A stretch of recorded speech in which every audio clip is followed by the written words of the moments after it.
Bħala effett tal-pandemija, l-Arċidjoċesi ta' Malta soffrit tnaqqis drastiku fit-tħul tagħha, l-ewwel kien hemm tnaqqis fil-ġbir mill-parroċċi minħabba l-effett tal-għeluq tal-knejjes, però kien hemm anke tnaqqis mid-donazzjonijiet għax normalment donazzjonijiet imorru anke għal festi u għal proġetti.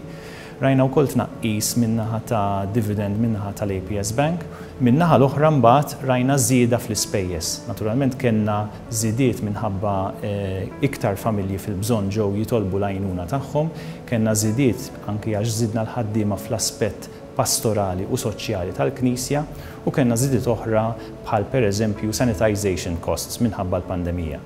Aħna bħala Arċidjoċesi wkoll tlabna l-assistenza tal-Gvern fil-miżuri illi kien ħabbar għall-pandemija, kif ukoll tajna aħna wkoll iktar assistenza il min kien hemm fil-bżonn.